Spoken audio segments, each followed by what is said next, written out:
a British-born cutter trained on the elite Savile Row in London. He now runs a small, quiet tailor shop in 1956 Chicago. Precise, patient, and far more dangerous than he looks.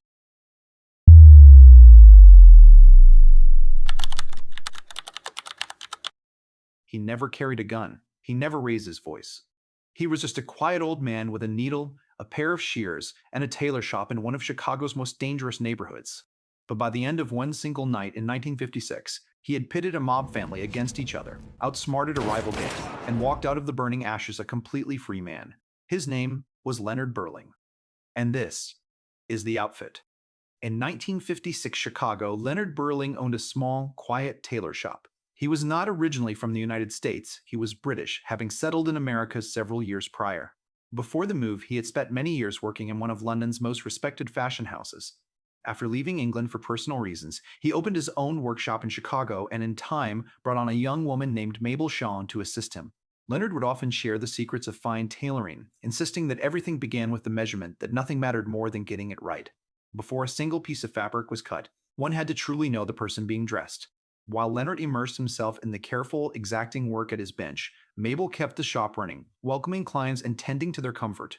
Leonard studied each customer with quiet attentiveness, noting not just their dimensions, but their mannerisms, their tastes, and the things they instinctively sought to conceal. Before long, his workshop had earned a reputation across Chicago as the finest place in the city for bespoke tailoring. Chicago's most prominent families became regular patrons, and among them was the Boyle family, a formidable, well-connected organization deep inside Chicago's criminal underworld. The Boyles came and went from the workshop regularly, sometimes to commission garments, sometimes to retrieve correspondence through a mailbox Leonard had deliberately installed on the premises. He had presented it simply as a convenience for clients, though its true purpose ran far deeper than that. One evening, Richie Boyle, the family's only son, arrived to collect letters from their contact. With his trusted companion Francis at his side, Leonard kept his composure, eyes down on his work, betraying no curiosity. Richie broke the silence, asking whether the suit on the table was for his father. When Leonard said no, Richie pressed him on who it was for. Meanwhile, Francis, sorting through the correspondence, came across a letter bearing the mark of a criminal outfit. Given the sensitivity of its contents, Richie quietly asked Leonard to step out while they attended to it. Waiting in the lobby, Leonard spotted a small box and asked Mabel about it. She produced a snow globe, a delicate little thing capturing the skyline of London, and explained it had been a gift. Mabel had a fondness for collecting such globes. Each one a tiny portrait of somewhere else. Paris, Barcelona, London, because she harbored a deep longing to one day leave Chicago and see the world. She admitted she was surprised that Leonard, a man free to plant himself anywhere, had chosen this city. He asked her plainly what she had against it. She didn't soften her answer. She disliked Chicago, and she was resolute that she would leave it someday. Once Richie and Francis departed, Leonard and Mabel turned to folding the day's garments. In the quiet rhythm of the work, Leonard mentioned, almost in passing, that the man from the clock shop next door had expressed an interest in being introduced to her. Mabel's reaction was lukewarm. Her heart was already spoken for. Leonard had been quietly piecing this together for some time, having observed the way she and Richie carried themselves around one another, the small, telling gestures that pointed unmistakably to something more than casual acquaintance. As he worked to fold into the fabric, he cautioned her gently. Richie came from dangerous stock, a family whose reputation for violence was well established. Mabel didn't argue. She knew exactly what the Boyles were. She told Leonard she understood what he wanted for her, that he hoped she would dedicate herself to the craft and one day stand where he stood. But that was not her path, and she had no intention of pretending otherwise. Leonard's response was measured. She owed him nothing in the way of imitation. Though before the evening wound down, he did point out, not unkindly, that she had folded one of the garments incorrectly, and that advancement in the workshop would depend on mastering even the simplest of tasks. When night came, Mabel headed home and Leonard stayed on, as was his habit, working well past the hour when most had gone quiet. He eventually drifted off at his workbench, and sleep brought with it restless visions, flames, and the weight of something lost. He was pulled sharply from this by the sound of the workshop door. The voices belonged to Mabel and Richie, who had slipped in together seeking a private corner of the night. It confirmed what Leonard had already sensed. As the two spoke, Richie let something slip about Francis, his adopted brother, who had grown convinced that someone within the Boyle organization was feeding secrets to a rival faction known as LaFontaine. Richie made no effort to conceal his bitterness. His father, Roy, placed more faith in Francis than in his own son. To Richie, Francis was not family, just an outsider who had once pulled Roy from the edge of death, and the loyalty shown to him ever since felt like obligation rather than love. Leonard absorbed all of this from the next room, until something slipped from his hands. The sound carried. He moved quickly, returned to his spot, and feigned sleep. Mabel, sensing the risk, steered Richie out before anyone investigated. Come morning, Mabel returned, and the two fell back into the rhythm of the workday. The mailbox resumed its quiet traffic of letters. A few days on, Richie and Francis made their customary visit. That particular evening, the envelope they found contained both a letter and a cassette tape. The discovery sent them straight to Roy. But that same night, the two men came crashing back into Leonard's workshop, Francis half carrying Richie, who had taken a bullet to the stomach. Francis checked that the room was clear, got Richie to the back, and pressed Leonard into service immediately. Hold the wound, apply pressure, keep him still. Then he turned on Richie, furious that he had frozen when he should have fired. Leonard cut through the tension with a calm warning. Whoever was hunting that briefcase and its cassette would not be far behind. It needed to disappear. Many people were after it, and for everyone's sake, it could not be found.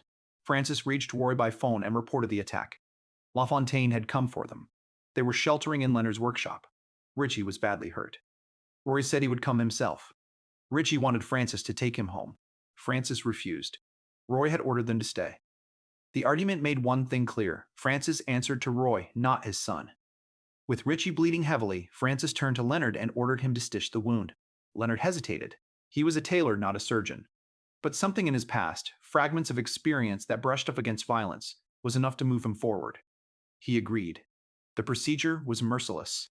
Richie lost consciousness before it was over, the stitching done without a drop of anesthesia. Leonard's hands stayed steady even as the young man went limp beneath them. When it was done, Francis locked the cassette back in the briefcase and asked Leonard to watch Richie while he stepped out. Leonard refused flatly. He told Francis to take Richie and go. The Boyle family's wars were not his to inherit. He wanted his workshop back, clean and quiet and separate from all of it. Francis didn't flinch. He told Leonard that the moment he stitched that wound, he stopped being a bystander. He was part of the family now, whether he liked it or not. I don't want to be involved in your business, no matter what it is. Francis pressed on regardless. He needed to track down a cassette player, and before he left, he told Leonard why it mattered.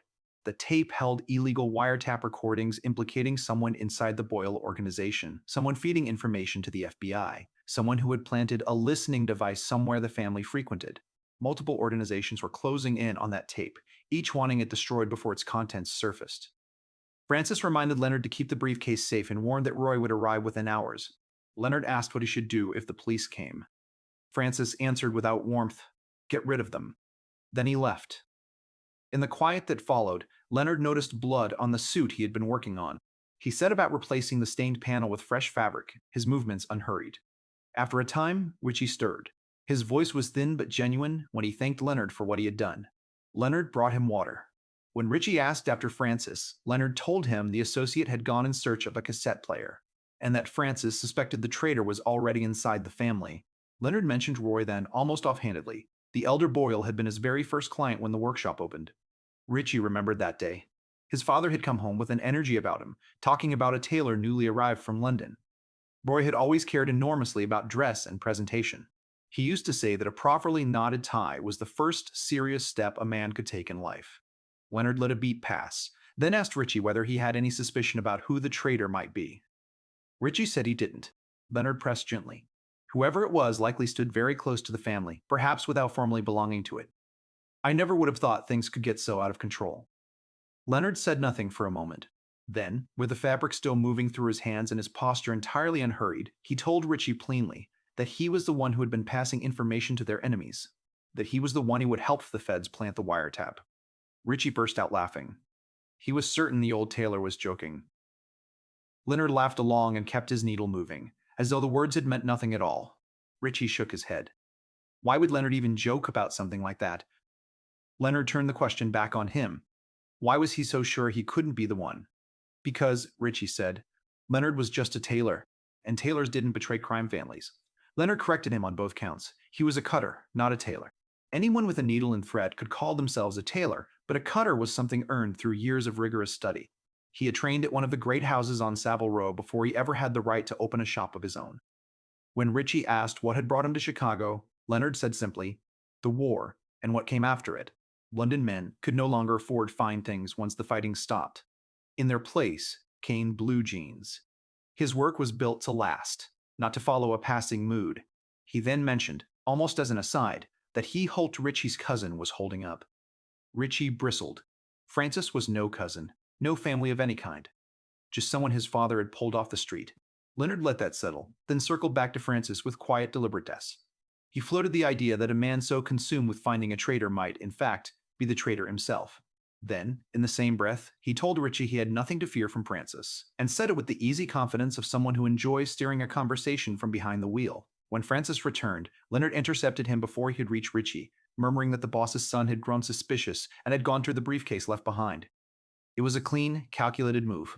Leonard was stoking the fire between them, feeding each man's distrust of the other. It worked. Richie came at Francis immediately. How had he walked away from the ambush without a scratch? Francis said he was lucky. Richie pressed harder. Francis said he had found a cassette player and was ready to listen to the tape. Richie insisted on going with him. Francis told him flatly, a man with a fresh stomach wound wasn't going anywhere. When Francis pushed to play the tape at once, Richie refused. They would wait for Roy, who was nearly there. Unless, he added, Francis had a reason not to want Roy hearing what was on it. Francis said he would take the recording and go. The argument collapsed into a struggle. When the briefcase was wrenched open, it was empty. Richie drew his gun. Francis told him that pointing a weapon at a loyal man wouldn't produce a confession. Richie said he had despised him from the very beginning. Francis answered that while Richie made messes, he was the one who came behind and cleaned them up. When Richie's focus wavered for just a moment, Francis had his own gun out. He told the young man that he hadn't survived this long by being slow or careless, that Richie was simply too weak. He fired, then fired again. Leonard stood motionless. Francis turned and asked about the tape. Leonard said he didn't know. The associate tore through the room searching for wherever Richie might have hidden it and found nothing. Then Roy arrived with his men. Francis moved fast, whispering to Leonard to help conceal the body and stall Roy at the door long enough to scrub the floor clean. Leonard went to let Roy in. The boss thanked him warmly, saying the family would not forget what he had done. By the time Roy reached the back room, the blood was gone and Francis had his story ready. Roy asked for his son. Francis told him Richie had taken the tape and gone off alone to find him, refusing to be told otherwise. Roy made call after call and reached no one.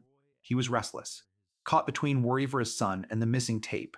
He sent Francis out to search and remained at the workshop himself in case word came back. Left alone with Leonard, Roy let his eyes move around the room until they found a suit near the work table. He asked Leonard why he had come to Chicago. Leonard said, "Blue jeans." Roy laughed, the kind of laugh that couldn't quite decide if it was being fooled. Then his gaze drifted to Leonard's shears. He drew his own gun and held it up beside them. His tool, he said, the way the shears were Leonard's. The people he had removed were like scraps trimmed away when cutting a suit, necessary waste in the shaping of something larger. A neighborhood. An organization.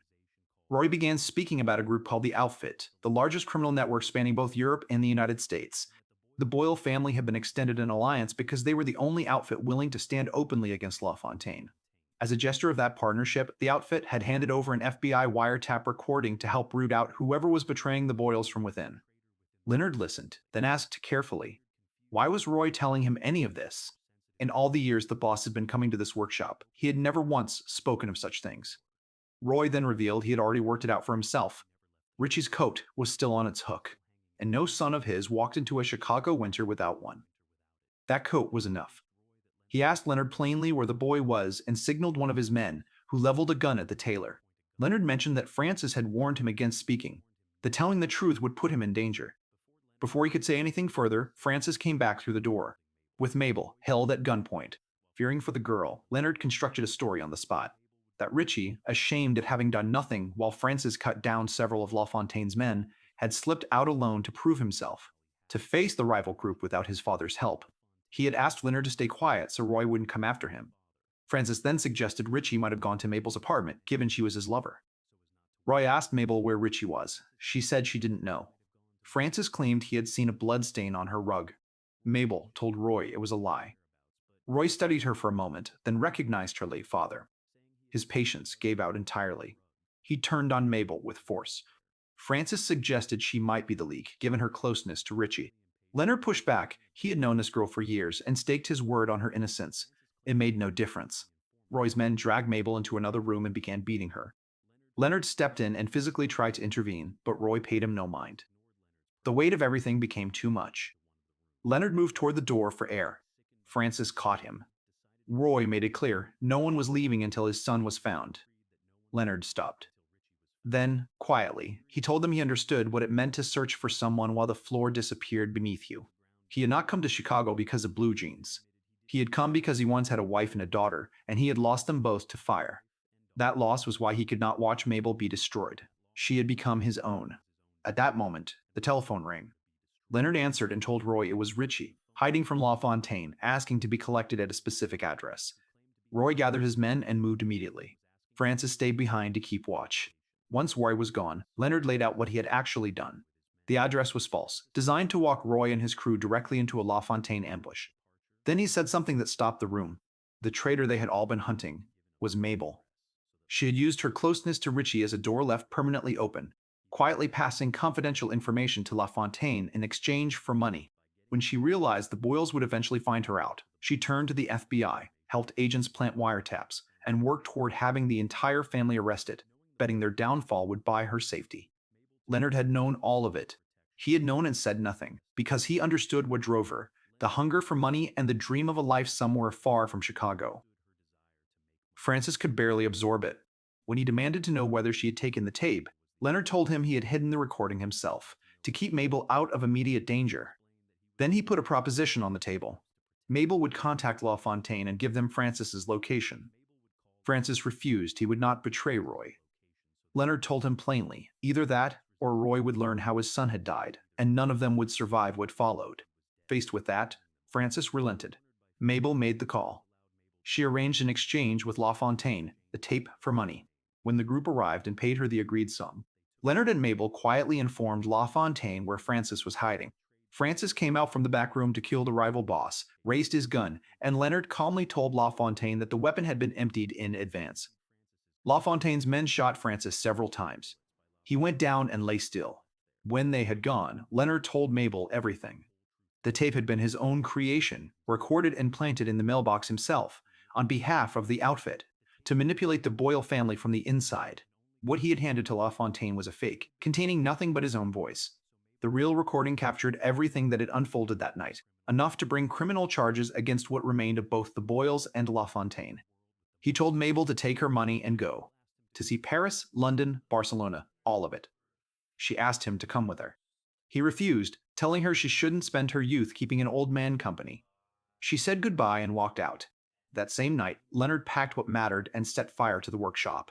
The flames took everything. Then a shot rang out. Francis, still alive, had dragged himself upright. The bullet caught Leonard in the arm but didn't stop him. Francis realized his gun was empty and came at him with a knife. Leonard let him come and then told him who he actually was. He pushed up his sleeve and showed him the tattoos covering his arms. He had once been a man very much like Francis, someone for whom violence was simply the work. But his former employer had asked something of him that he could not do and remain himself, and so he had walked away from all of it and gone to London. There he had met a woman, fallen in love, and built a quiet life. His former associates eventually found him and burned it all down.